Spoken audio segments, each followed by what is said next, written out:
opt in for subterranean living. Right. And they escaped a lot of the surface world traumas and were actually able to kind of maintain their society. I mean, look at all of the weird evidence we have for these vast underground cities. Derinkuyu would love to go there, my God. Jimmy Corsetti just released a video on it. It's bananas. Could you imagine renovating your house and fucking finding that? Renovating your house and finding there's a room for 20,000 people under your house. Would you say anything? I don't know. Yeah. I'd have to think about where I lived. Would you Depends say on where I anything? live. Yeah, I know, you live in a right? place where the government can just come and take your house. Yeah, I'd be worried about that. I would say it if I was in America. But if it was in America, what if I really like my house and now my house is connected World to this Heritage underground... Site and But the fucking archaeologists want to come. Like, get out of my yard. Exactly.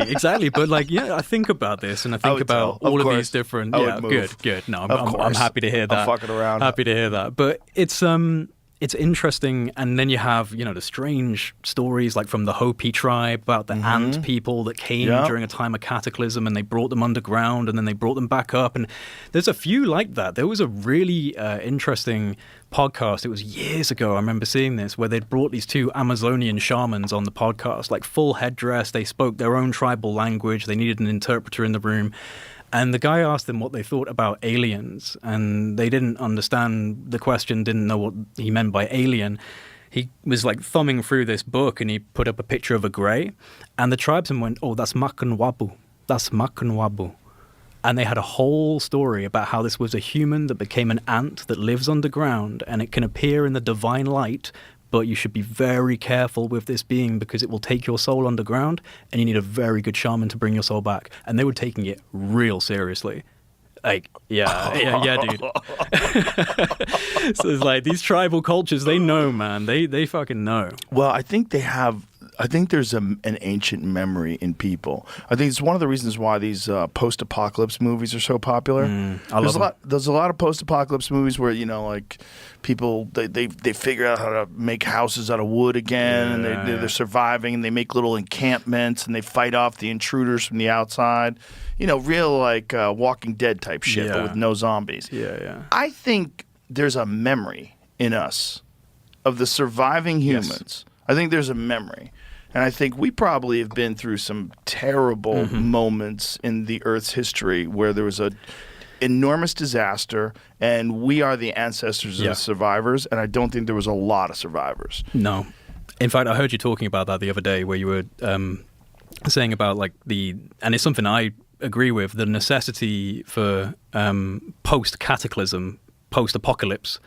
The strong men would inherit the earth. Monsters would inherit the earth, right? And so if we really were a hyper advanced Atlantean type civilization prior to this, maybe even more matriarchal than patriarchal, it would make sense that when things fall apart, obviously, and now you need to survive in the wild, the strong men and the savage guys would inherit the earth because they would be the ones who would be able to push through that type of environment. And then if that is the case, and you fast forward to where we are now, look at our incredibly competitive, hyper kind of aggressive culture that we have, it would make sense that this was formed through the seeds of trauma and through the seeds of having to fight for survival and recovering what was lost. Yes, which also makes sense why the past, the further you go back, the more barbaric these people are. So you're dealing, and you're like, well, it took a while for people to learn, maybe, but maybe you're dealing with people that had to. They probably had to cannibalize.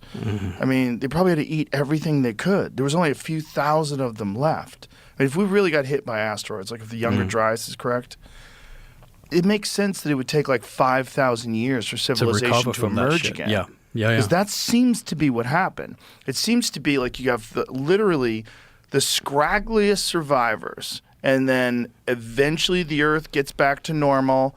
But even then, it takes thousands of years for people to just have a semblance of what we're experiencing today in terms of civilization. And that's why prehistory is so fascinating, and the Neolithic and the Stone Age. Because, okay, so this is a time when we were just basic hunter-gatherers. We had no intelligence, no language, no real understanding of the world, according to the mainstream. But this is where you have multi-ton, geodetically aligned solar equinox and what's the lunar alignment. I've completely just blanked just because I'm a little bit nervous of being on here. But like equinox alignment and like alignments to the sun and the moon, mathematically, geodetically aligned to what look like telluric currents, like electromagnetic flows beneath the ground. A lot of these Stonehenges and dolmens are placed on places where you have strong electromagnetic concentrations, and just the package of mathematics and engineering and stone crafting and the knowledge of the sun and the stars and your placement on the planet to create things like Stonehenge and these other areas in the world.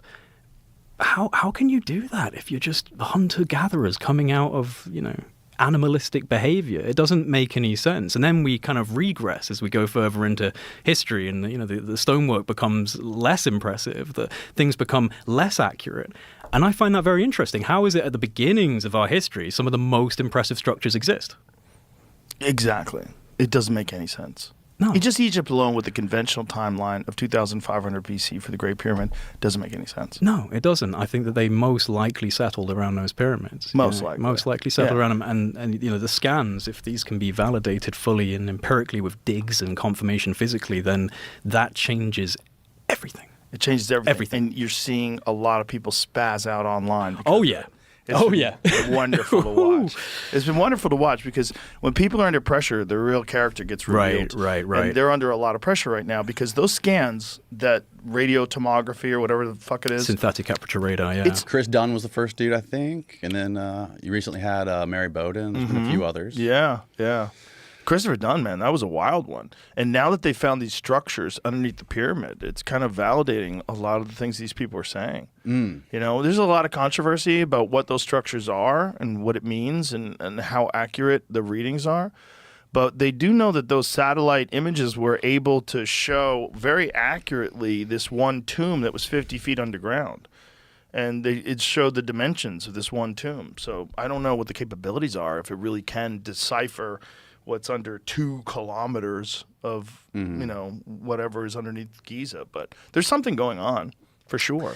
Yeah, I had a dude on my show a couple weeks ago who was explaining how that was a part of some YouTube channel that put something together in Italy, I think it was. And the people that were involved with it were promoting some sort of technology that had something to do with penetrating the ground, some like different kind of LiDAR or something like this. It's called, what is it called? Something tomography? Yeah, right? yeah. Jamie, see what it's called. But these guys just did another explanation of it, like another deep dive where they did like this presentation and showed it. It's very convincing. Like there's a lot of people that are 100% on board. I mean, it remains to be seen. It has to be vetted. But according to, some people that I trust that really understand the technology, they said there's absolutely something there. Whether or not the problem is they made those 3D detailed images of what it looked like sort of an artist's rendition. And you looked at those, and it's got like the coils and the spirals, and like, it looks a little too much. I don't know what that is. But you could see there are coils around those columns, but what are they? Are they stairs? Is it like a coil that generates like an energy coil, like something that conducts electricity or carries electricity? Like, what is it? It's a solid state electron harvester. Is that what they say? That's what Chris Dunn says. Oh, I don't know. Have you talked to him about what's underneath? Yeah, he thinks that it was. He thinks that the whole thing, his new book, which is called The Tesla Connection, basically explains that it's a. He thinks that there was like a device in the subterranean chamber, like a hammer that hammered the Earth, and then the plane, the Giza Plateau, is active, seismically active area. And when it hammers the Earth, it creates mini earthquakes. You're familiar with this, right? Right. And it vibrates all the limestone. All the limestone, and it's got like this hammer, this effect, like dome, dome, dome. And it creates some sort of a vibration in the granite and the limestone. Yeah. Okay. To overcome this, authors analyzed micro movements within the pyramid, typically induced by background seismic waves, to achieve high-resolution, full 3D tomographic imaging of its interior and subsurface. The approach rendered the pyramid transparent, allowing for the reconstruction of internal objects and the discovery of previously unseen structures. So if it's got if it works and shows the actual internal structure of the pyramid accurately, and it can accurately depict that one, the one, was it a temple or what was it that was I feel like it was a temple. It was 50 feet underground. It had the exact interior dimensions of it. Yeah. I mean, there's probably something to it, and we're gonna find out eventually. Hopefully. You think? I don't know, man. These guys, like guys like Zawi Hawass and these gatekeepers of this information, they do not want any groundbreaking new discovery to come out. They really don't. Especially something like that. If you really find out there's giant columns underneath the pyramid, and that there's these structures that go down 2 kilometers into the ground, like, all bets are off then. Like, try explaining that away for people that live 2,500 BC. Like, that's kind of kooky. Yeah, I mean, the mystery of the pyramids and, moving those blocks and building that fucking thing that long ago is crazy on one hand, but then on the other hand, those fucking granite vases that are so precise within like the deviation of a human hair. Yeah, this is a 3D print of one of them that Christopher Dunn gave me. Yeah, it's insane. It's insane. They measured these on light scanners at like a huge aerospace corporation somewhere. And they found out, like, it's so symmetrical, you couldn't make this unless you had a CNC machine. Right, and then how would you make the handles? Right, exactly, because it's a part of it. Right, it's not like you can even turn it on a lathe. Right. And it's accurate. Like, how many thousandths of a human hair?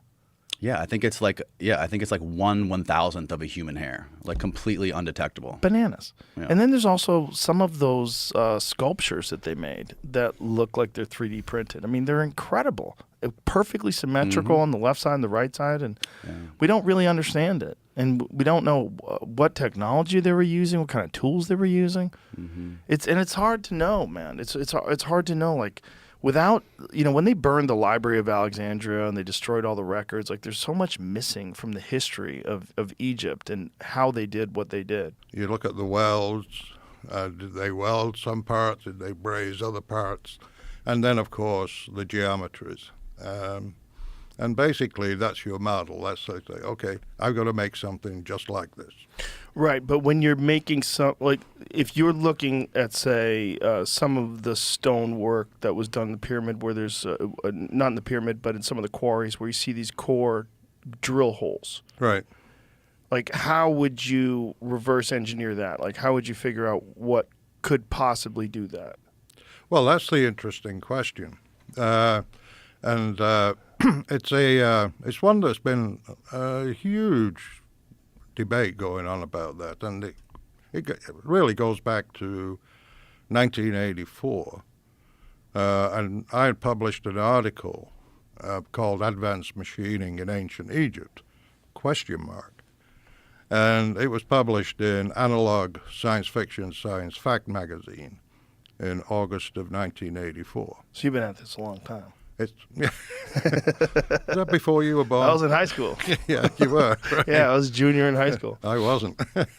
So it was, and Stanley Schmidt, Dr. Stanley Schmidt, who's the editor of Analog, very respected editor, selected it for publication. And we went through, the editorial processes, suggested changes, and stuff like that. And then it went out. And so what did you, when you look at like the core, the drill holes, the vases are another like very fascinating and real gigantic mystery as to how those were constructed. And we'll talk about those as well. You mean is that what it looks like? That's a model of one? Yeah. But the core holes itself, we had a debate recently with Graham Hancock and Flint Dibble, and one of the things that Dibble had suggested was that they had done something with sand, and that was how they were able to do this, with copper and sand, and they were able to drill. Does that make sense to you? Well, I mean, I've heard that theory about how they were done, and I know that there has been work done to prove that theory is the correct one. But central to explaining at the actual core, if you go back and you read Petrie, he described a spiral groove around a granite core, and he said that it had a pitch of 100 thousandths per revolution of the drill. And so that's what I was going on. when I claimed, well, what kind of a process would you need to... Wait, can I stop you there? When you say a pitch of 1,000th per... Yeah, for every revolution of the drill, it sinks into the granite 100 thousandths of an inch.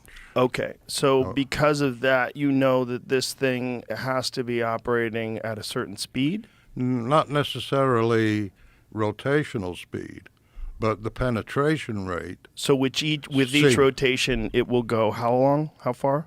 100 thousandths of an inch, which is almost 1/8 of an inch.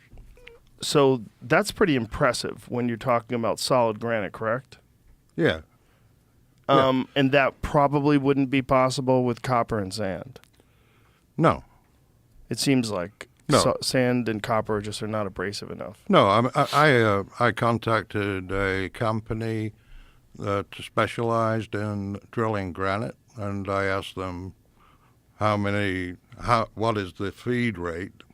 That 100 thousandths of an inch would be the feed rate of the drill. What is the feed rate of your drills when you're drilling into granite?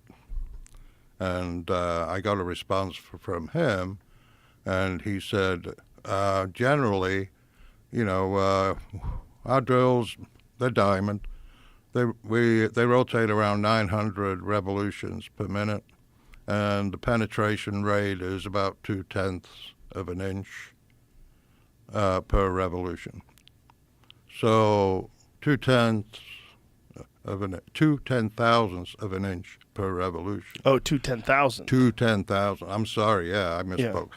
So 2/10 thousandths of an inch is like 500 times smaller than 100 thousandths of an inch.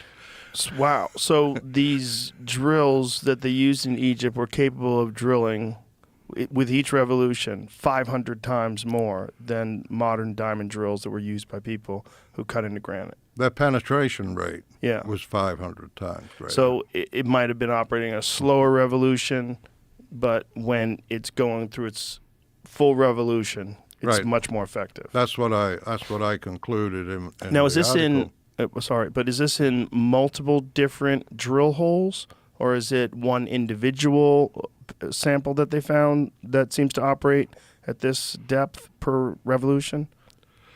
There have been inspections on several different cores. And have they all yielded similar results? And they have all revealed that the groove is a spiral. In other words, it's a continuous spiral around the core. The most recent examination of those cores was in 2018 by two aerospace engineers, Eric Wilson and Josh Gear. And they asked the Petrie Museum in London permission to examine the cores in their collection, the Petrie core number 7, which is the most famous core, and the one that has drawn the most heated kind of debate about. Can we see what that looks like? Jamie, can you find that one? Petrie core? Petrie core number 7? It's on that, yeah. Because this, to me, and the vases, obviously, and of course the construction, the pyramid itself. Right. They're also the symmetry of the faces. Right. There's so many things that are so mind-blowing about whatever they did and how they did it. I mean, forget about all the mysteries. Right. Just what we know in terms of, okay, so these are these two core samples. These are these two cores. They're the same one. And they're from Lost Technologies of Ancient Egypt. And essentially, what happened was there was a book written, I think it was in 1999. It was by Chris Ogilvie-Harold and Ian Lawson, and it's called Giza the Truth. And so what they did is they had associates that went into the Petrie Museum and examined the core to see if it was actually a spiral. So they took photographs of it, and they examined those photographs, and they said, no, they're horizontal. Now, there's a big difference when you talk about a horizontal groove, Right. And a spiral groove. And so I was like, okay, I suspend all assertions as far as the methods that I proposed for how it may have been done.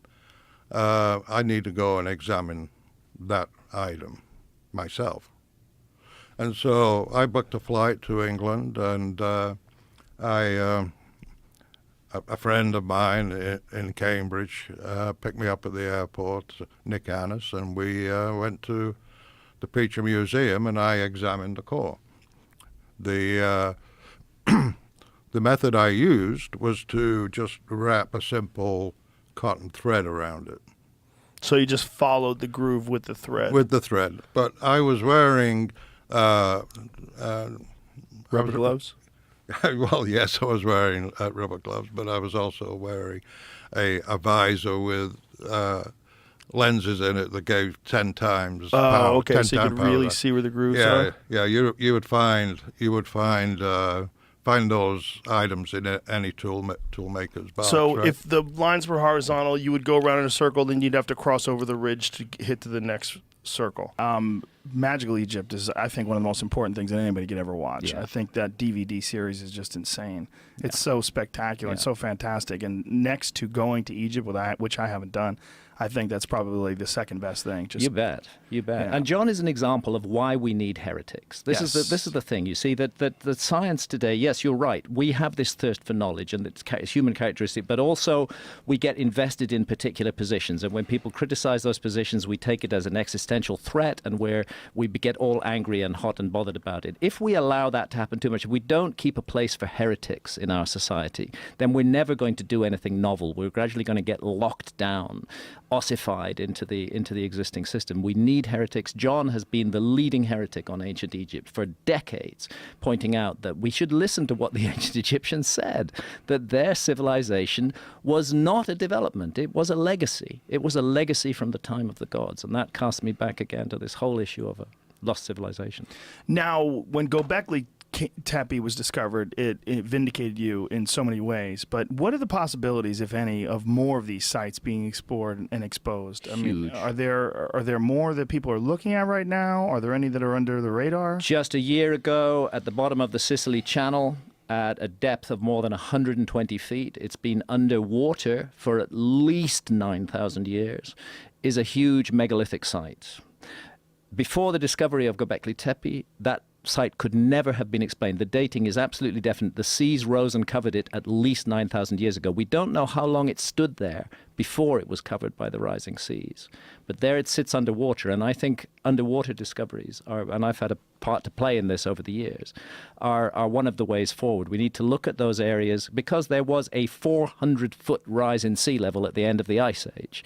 You're looking at the amount of land that would be put together in, say, Europe and China, added together. That amount of land was swallowed by those rising seas. And archaeology has largely proceeded without taking account of those lost lands. I'm not saying they haven't looked at all, but they're primarily in marine archaeology interested in shipwrecks. Now, this megalithic site, is there images of this that we could look at? There are, now? I can probably find it. Monolith at the bottom of the Sicily Channel. Try that. A search on that. Pull that up, Jamie. Yeah. But so what does this look like? Has this been clearly established that this actually is the work of man, and this is not some sort of a yardang or something? Of course there's dispute. Right, of course. The mainstream is not going to just accept this overnight, but again, it's mainstream scientists who found it. They're absolutely certain that they're dealing with a man-made site. There are holes drilled through these megaliths. One of them is very, very large. There's a series of other megaliths round about. It's not a natural thing. So here we're looking at some of it right now. Yeah, so there's that big megalith broken into two parts right there. Oh, wow. Yeah. And this we can say, often with archaeological sites, the problem is dating them. Mm-hmm. You know, for example, there are incredible megalithic temples all over the island of Malta, not far away from this place. Incredible megalithic temples. But They can't date the stone directly. They have to date organic material associated with the stone, and that can give them misleadingly young dates. In a case of a site that's been covered by sea level rise, there can be no argument. Nobody went down there and built that 9,000 years ago. Right. It had to be built before the seas rose, and that puts a minimum age on it of 9,000 years. What are the best images that we can look at? Because right now I'm just seeing rocks. It's very difficult because I'm looking at something very two-dimensional. And I'm afraid that's all you're going to see. Those are the best images of it that Go to exist. the scuba diver one right above that. That's in Yonaguni. Different one. That's not in the Sicily Channel. So, what are the biggest pieces down there? Is it this right here? Is this what you're? Yeah, that big thing there is about 30 feet long, I think. And is it what leads you to believe that this is man-made? The scientists who worked on it, the fact that there are holes drilled through the stone, the fact that you can go to neighboring areas like Armenia and find really very ancient megalithic sites where they have exactly the same kind of holes drilled through the stones. And the holes seem to have been used for astronomical sightings. Now, this site's a mess. It's been knocked over by the sea. It's fallen down. But we're seeing the same thing, big megaliths with holes drilled through them. And you're also dealing with 9,000 plus years of erosion and barnacle growth and all that stuff. All of that. And the ocean is a difficult place to work, you know. It's very, it's not easy. Visibility can be bad. You're dealing with currents. There's all kinds of problems. But this is an important discovery. Cameron and his crazy little submarine. Bring in James Cameron. Yeah. Well, I spent 7 years scuba diving all around the world looking at this stuff, and it's pretty convincing in my view. Well, it does make sense that if we do know for a fact, and we do, that the sea level rose dramatically at the end of the Ice Age, it makes sense that some things would be buried under the water. Mm-hmm. Well, and during the Ice Age, whatever, you don't have to talk about advanced civilizations or anything, but during the Ice Age, living on the coastlines and establishing your villages, communities, and everything on the coastlines would have been probably one of the most benign places to get, because for one thing, you're down near sea, the sea level, the presence of the seas is going to, smooth out the climate and so forth. So, you're going to have probably most cultural development during the Ice Age is going to be close to the sea. So it's going to be underwater now, just like Graham was talking about. And so this, to me, is probably the future of archaeology, is marine archaeology, where a lot of discoveries are going to be made. And in that particular thing, I mean, there's a lot of megalithic structures around the world that if you set that thing up like this and put those sighting holes through it, would look precisely like, scrape the barnacles off of it, and no one's saying, oh, it's proven. But what it is we have to keep an open mind and say, well, there are some very strong similarities here, so let's investigate this thing further. And that's the whole point of all this, is all of this stuff needs more research. It doesn't need some cavalier dismissal by somebody who's, protecting their own paradigm. It needs more research on all fronts. I mean, because I think that there's enough evidence that is now accumulated to suggest that there is a deep history to the human species on Earth. And we're just beginning to really appreciate how much deeper it really is than the conventional models of history. And rather than just waving an arm and dismissing this. With a skeptical sneer. With a skeptical sneer, exactly. But what's interesting is there is accepted scientific models of humanity when you're talking about supervolcanoes, right? Mm-hmm. Like the supervolcano of 60, 70,000 years ago. Mount Toba. Yeah. I mean, they pretty much accept that wiped out of the vast majority of human beings on Earth. Mm-hmm. And why is the supervolcano hypothesis so easily accepted, but yet the asteroidal impact, I mean, both of them are real events. Both of them are historically documented. In fact, we've never watched a supervolcano take over the world, but we've seen asteroids hit other planets. We've actually watched Shoemaker-Levy, like you were talking about before. Bombarding Jupiter, unbelievable bigger event. impact than the planet Earth itself. Yeah, exactly. Boom. So, yeah, and actually more than 20 impacts. Each one of them would have wiped out all life on Earth if that object had hit the Earth. Yeah, so it's a very another thing we were talking about underwater structures, but let's also consider the possibility, and again, John Anthony West's work is important here. Let's also consider the possibility that we have misidentified a number of structures that are standing in plain view, like the Great Sphinx. Egyptology, read any Egyptological text. any encyclopedia, actually, they will tell you that thing was put there by a specific pharaoh, Pharaoh Khafre of the 4th dynasty, round about 2500 BC. That is not a fact. That is an opinion. But it's presented as a fact. There is not a single inscription that relates the Sphinx to that pharaoh, not a contemporary inscription, not one dating from 2500 BC. In fact, there's nothing at all. It's just the assumption, because it's close to a pyramid, which they assume the same pharaoh built, again on the absence of evidence, that the Sphinx must have been built by them. But John Anthony West was the first to see that actually when we look at the Sphinx, we're looking at a highly eroded stone object.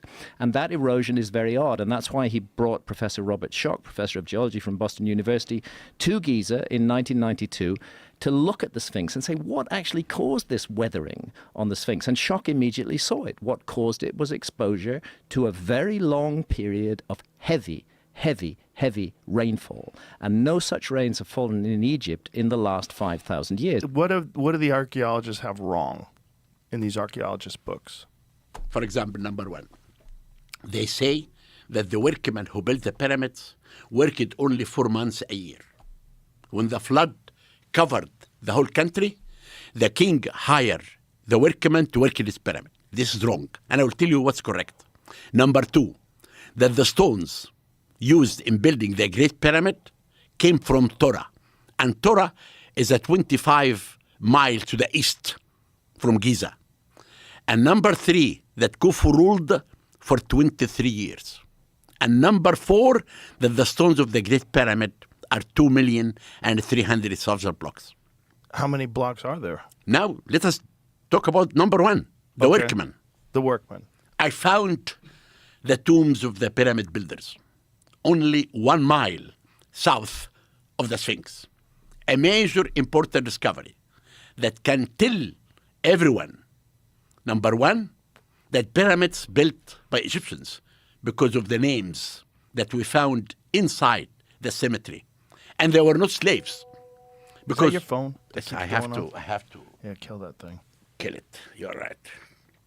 I always, because I do lots of interviews, I always close it. Oh, I get it. Except today. No worries. Nobody knows how to shut these things off anymore. Then now, this discovery. Okay, so explain. So you found the pyramids, you found the workers' pyramids graves a mile away. 1 mile south of the pyramids. And by their names? Then I found names of the workmen. I found the lower cemetery. The lower cemetery were for the burial of the workmen who moved the stones. And the upper cemetery was for the technicians. Right. And how do you know this? I will tell you. Okay. Now, the tombs down there are very primitive tombs, built from mud brick, cost nothing. Underneath is a skeleton. And if the skeleton is for a man, he's holding a beer jar. He wants to drink beer in the afterlife. If the skeleton is for a woman, she has a perfume vessels. She wants to have perfume in the afterlife. Inside the upper cemetery, I found 21 titles in hieroglyphic. For example, the overseer in hieroglyphic of the side of the pyramid. Oh, it says that? The overseer of the side of the pyramid? Emira Ges Mer in hieroglyphic. The overseer of the west side of the pyramid. Draftsman, craftsman, the one who stands in front of the harbor. All these titles had to do with building the pyramid. Inside the tombs, we found the tools that the Egyptian used to cut the stones. What tools?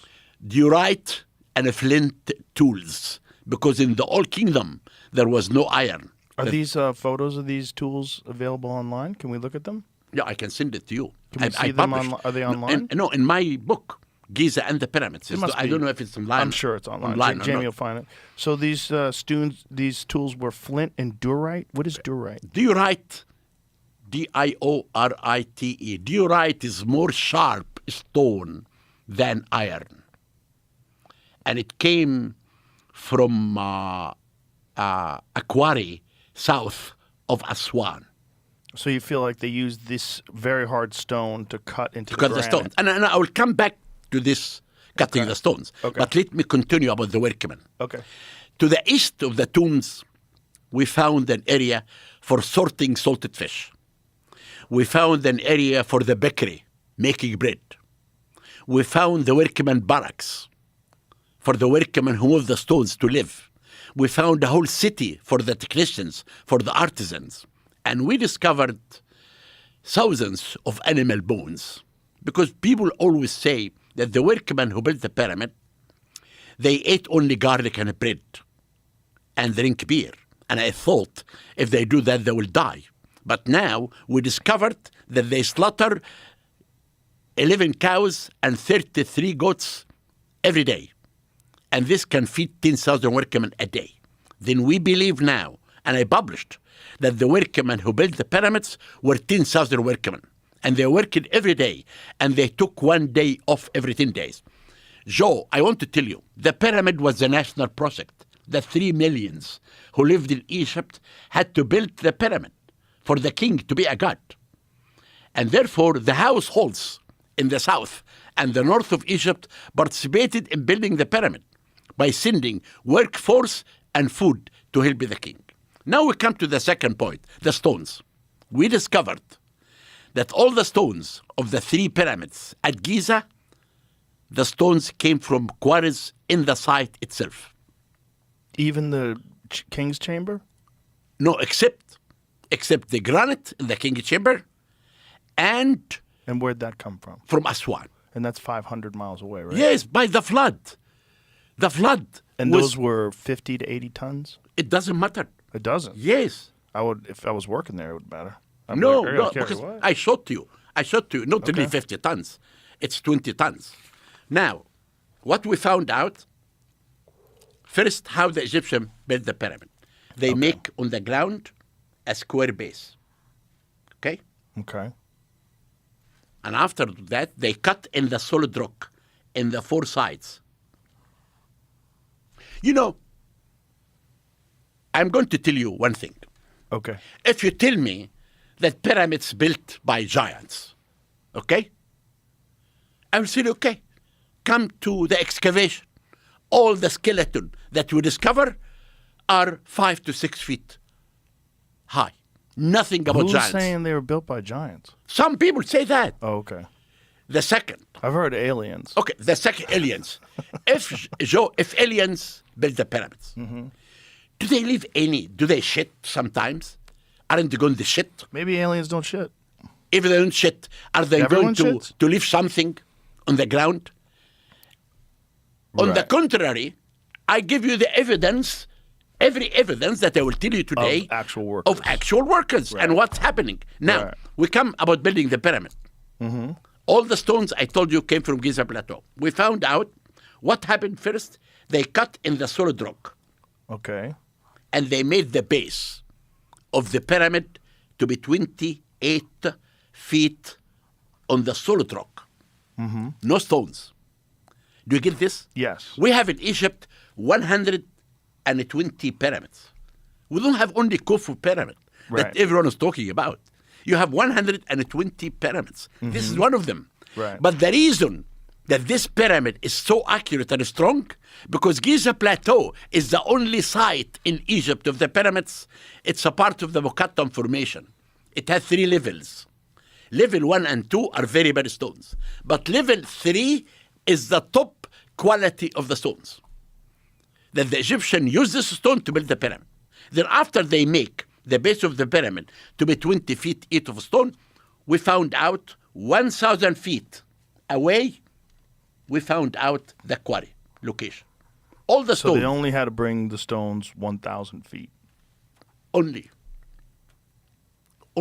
the stones that, that came from outside are the casing stones. And I will talk about this later. That Okay. came from Torah. And the granite came from Aswan. And the casing stones with the outside smooth surface. Exactly. Limestone, Came right? from Torah. Okay. Then now, when we discovered the quarry location and the base of the pyramid, we thought how they established the ramp. You know the ramp? Right. To move. To move the stones. Right. We found out if the Egyptian will make the ramp from the quarry to the base, it will never happen. because when you raise the base, you need to extend the ramp. We found that out. Listen to this carefully. Okay. That the only way to have a permanent ramp is to come to the southwest corner of the main pyramid. They built the ramp like this. Okay. And I excavated. And these are photos in my book, Giza and the Pyramids. I excavated from here to here. When the Egyptian construct a ramp, when they finish building the pyramid, they demolish the ramp. They cannot demolish all of it. They have to leave something in the ground. Okay. Do you get this? Yes. I excavated from here to here. I found in situ remains of the ramp.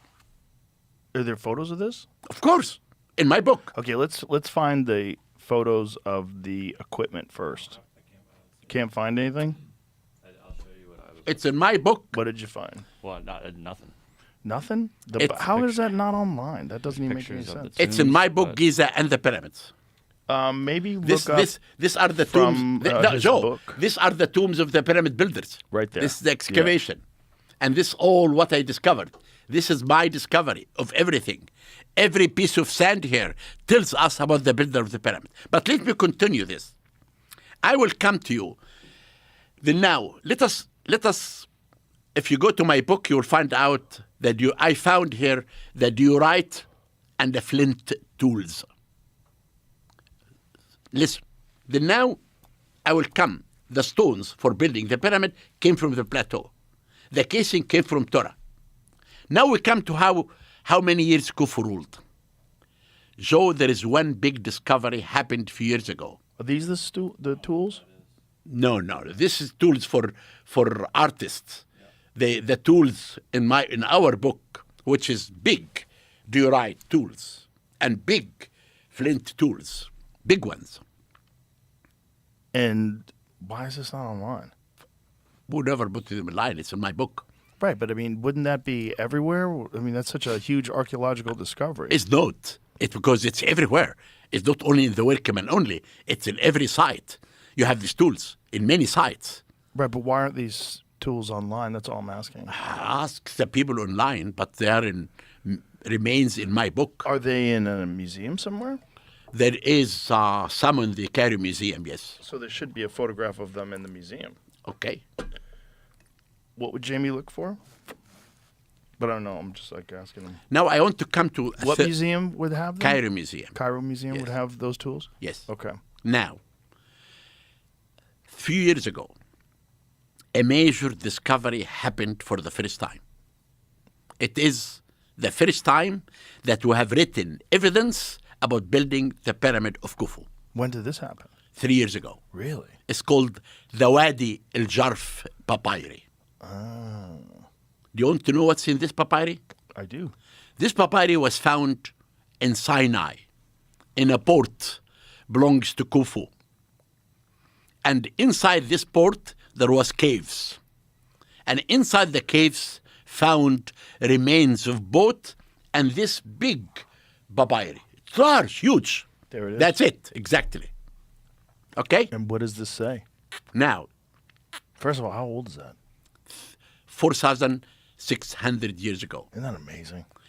And You listen, could find writing. In this- 4,600. So papyrus was made with animal skin, correct? no, papyrus was of papyrus, from the papyri. Right. What is?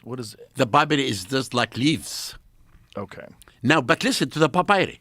It is a diary of an overseer of the workmen. His name is Merer, Merer. Okay? Merer is saying, I am Sahaj in hieroglyphic, means an inspector. Under me, working 40 workmen. I was hired by Khufu to work in his pyramid. This is in hieroglyphic. And he said, my immediate boss, his name is Diddy. Like P. Diddy? Diddy, yes. Now, Okay. 20 years ago, in my excavation west of the Great Pyramid of Khufu, I discovered 20 tombs. Are these the tools? No. This is not the tools. No. The tools are really sharp type of big tools. We found some of them. What is that Jamie's looking at? What are these? This could be the tombs in the left is like them. In the left here. Those tools are No, like them? no, more. No, down. No. Where? You know here there is more. To the left. To the left. To the left. To the left. No. Again. What? These two tools. You mean up? Down. What are you talking about? The second one. After this one. That's it. Up. That's it. And this one. Oh, those. Those. Yeah.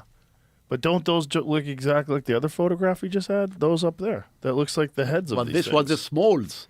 I'm talking about big ones. So that's... These are tools for making statues and things like, but not cutting the stones. Oh, I see. So these are the same kind of tools, though, with the same kind of materials. Egypt was crazy because Egypt is like Greece in that you have like, you can go to the Pantheon and you see that kind of stuff, right? But you go to Egypt and there's 4,000-year-old paint on the walls. And you're like, what? I can't get paint to stay on my wall for 10 years. Like, and it's almost exclusively because of the climate, and it got buried in sand. But it's so wild. So wild. When you say that 1% of ancient Egypt has been discovered, what do you really mean by that? Of the percentage of what we know that happened in Egyptian history, 1% has been excavated in terms of what we can actually pull out of the ground and look at artifacts. So there's whole eras of pharaohs that we don't know where they're buried. Like even when Tutankhamun was discovered, he was kind of a footnote in the pharaohs that we knew about at that time. And we didn't know he was, as extravagant, as rich as, until we discovered his actual tomb. Mm-hmm. A lot of people at that time didn't even think he was worth looking into, because we have these lists of pharaohs, and the thing with the pharaohs is that the next pharaoh is always trying to prove that he's the better one. And this is why you go to Egypt and you find statues of Ramses everywhere. And part of it was because Ramses, I think it was Ramses II, he commissioned so many statues of himself. Because he's like, oh, I'm the best, I'm the greatest. And what they couldn't keep up with the commissioning, and they started actually rubbing off the names of previous pharaohs on statues and just putting Ramses on it. Really? Because wow. he was just, so you go like from the top of Egypt to the bottom of Egypt, and you're going to find statues of Ramses. He wanted to leave his mark. And he did, right? Like it worked. We're talking about it now in 2024. I know. Yeah, that is nuts. So when you go there and you're in the presence of these things and you try to put yourself back into that time period, like have you ever tried to think, like, what was the motivation to make something as great as the Pyramid of Giza, the Great Pyramid? People definitely want to make their mark, right? Right, but that's a mark that just doesn't even make sense. There's something to that. I mean, if you think you're a god, right, and you have this whole kind of worldview perspective and theology that you need to make something that and bury yourself with all this crap because that's going to make a difference in your afterlife, then you're going to go big rather than going home, right? So, the perceptions of people in the ancient world are just so different. We got it so good right now. Oh, yeah. Like longevity, health, food is just on a completely different scale. And so the conventions of needing to make sure that, especially if you're like the richest guy around, that you tick off all the boxes, because you're going to die, and you're probably going to die sooner than you want to, sooner rather than later.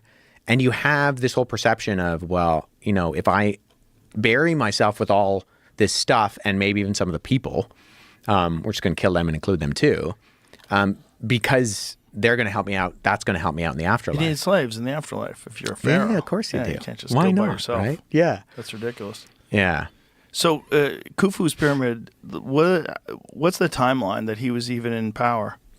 I don't know. I'm not an Egyptologist, or an archaeologist necessarily, but he was, I think that was like 4,000 years ago. We only really have a tiny little statue of him. We don't actually have that much about him. I guess he was busy making a pyramid. So they say, right? So they say. Billy thinks different, but well, a lot of people think different.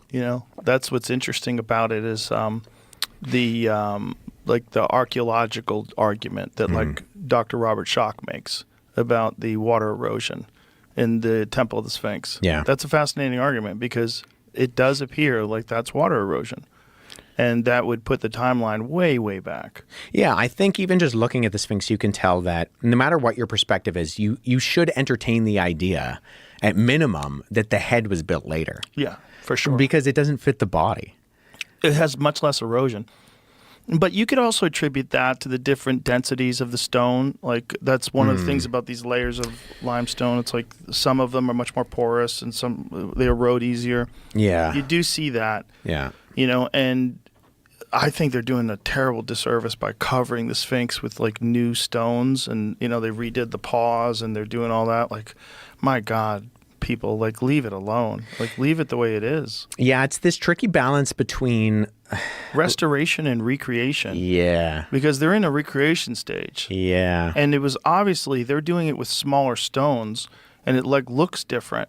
It's not the same thing. It's not what it initially was. It was carved from one piece of stone. Have you seen some of the restoration stuff that Saddam Hussein did in Iraq? No. Jamie, you got to pull up the ziggurat at Ur. Oh, no. So Saddam Hussein was a bit of a nut job, but he believed, as far as I understand it, that he was the recreation of Nebuchadnezzar. Oh, boy. So he did all of this restorative work in Iraq on things like the walls of Babylon. And in Ur, he rebuilt the ziggurat. Whoa. So if you look at that picture over there that says 1932 and 2022, that's what he did, is he basically tried to rebuild this entire thing. Wow. And it's amazing. I am trying hard to get to Iraq because I wanna see this thing. Interestingly enough, die. Yeah. Don't die, dude. Don't go over there. So that's actually Ur. So I'm sorry, but so this is the modern version with the small bricks. The original version, was it all carved from one piece? No, it would have been clay bricks. So these were clay bricks. So what do we? Jamie, can you go back to the 1930 image, please, so we could see what it looked like? God, I would rather just have that.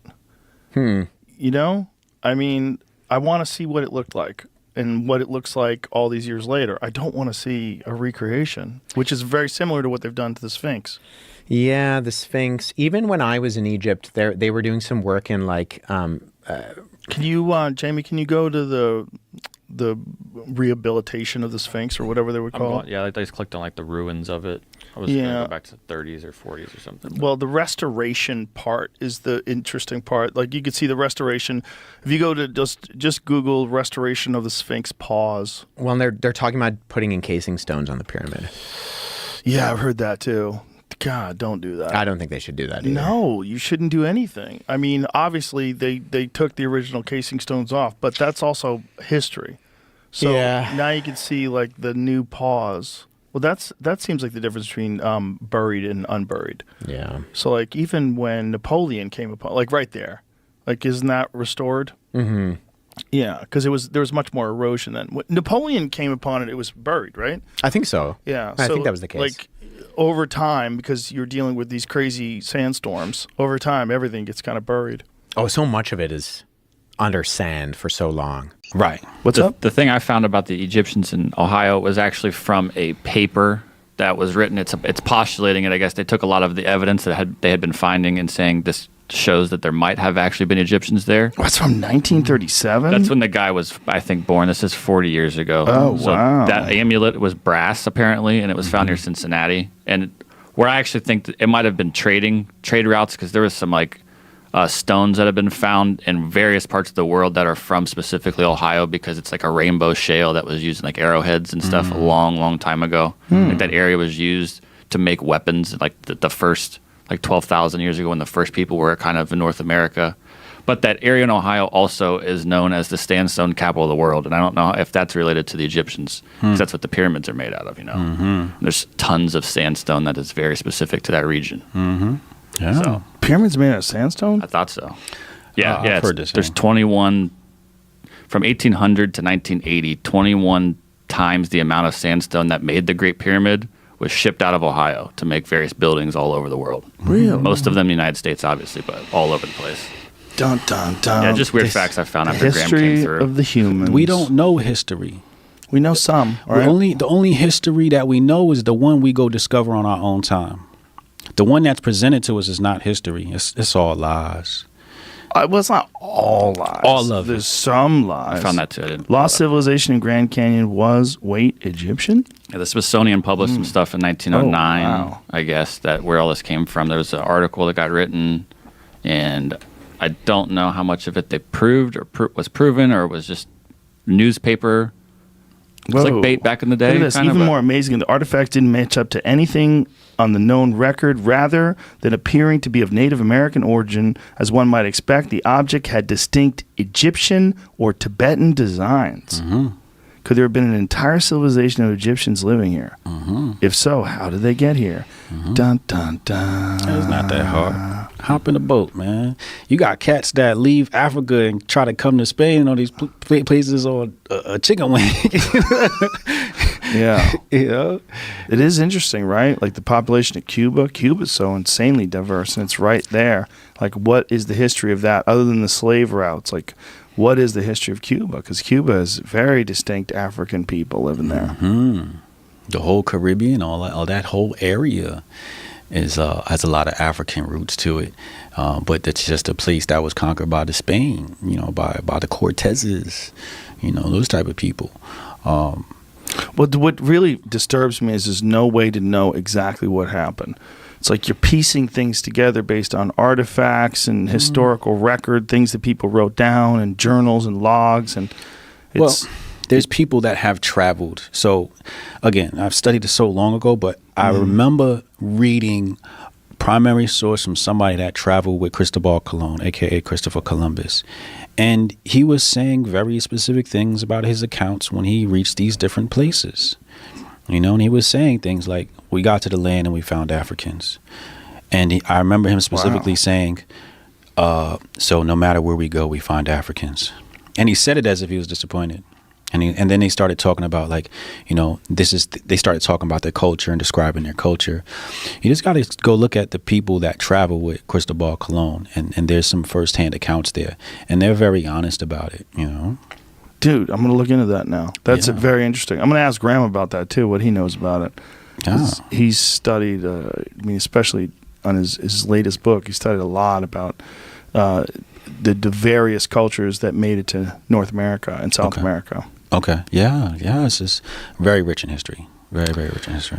Talking of pyramids, dude, this new pyramid shit that's just come out? Oh, this is insane. Yeah, I was going to send this to you as well, Jamie. I'll send you one of the most comprehensive breakdowns of it on X because it's quite stunning. So apparently, through the use of LiDAR, they have discovered that there are enormous structures underneath the Great Pyramid that go kilometers deep into the earth with coils. So enormous pillars, and then these coils. They don't understand what it is because they're just looking at LiDAR images. But whatever this is a uniform structure. There's several pillars. And all of this is like very, very, very weird. Yeah, it's 600 meters descending down those cylinders, and then there's more stuff below it, and then there's additional structures inside of it. Yeah, that was crazy. It's really crazy. There's a guy, Jay Anderson, and he did a breakdown of it. Maybe this would be good. We could play this.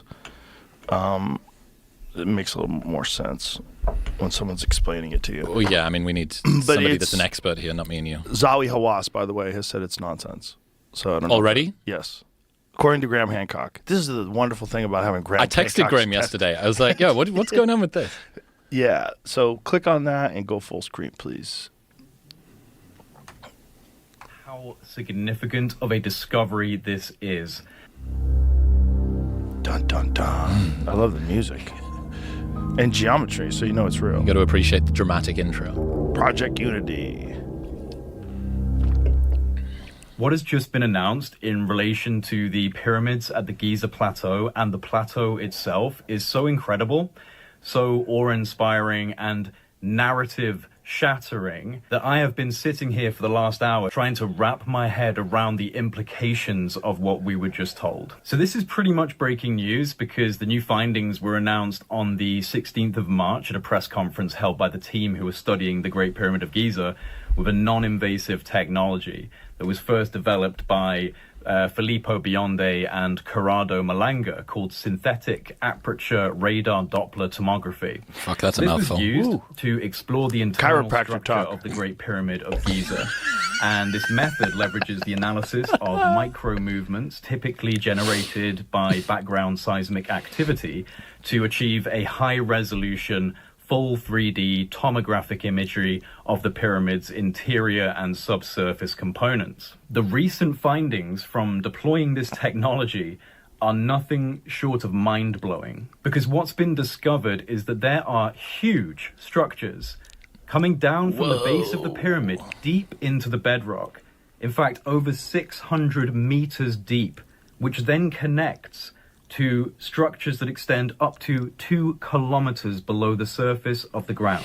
2 kilometers. Massive internal structures connected to the base of the pyramid and extending deep, deep down. This is what we know so far. What does your friend think about it? Which friend? The one that you said it's bullshit. Oh, that's not my friend. That's Zawi Hawass. Okay. Zawi Hawass is the head of antiquities in Egypt. He's like the head guy that talks to the archaeologists and gives the official narrative. In the past, he's been extremely hostile to Graham Hancock, but Graham Hancock and him have now become friends. Oh, yes. I do know this guy. Coordinating. Graham is a lovely guy. People that like are enemies with him just need to get to know him and hang out with him. He's a genuine, real human being who's trying to find the truth.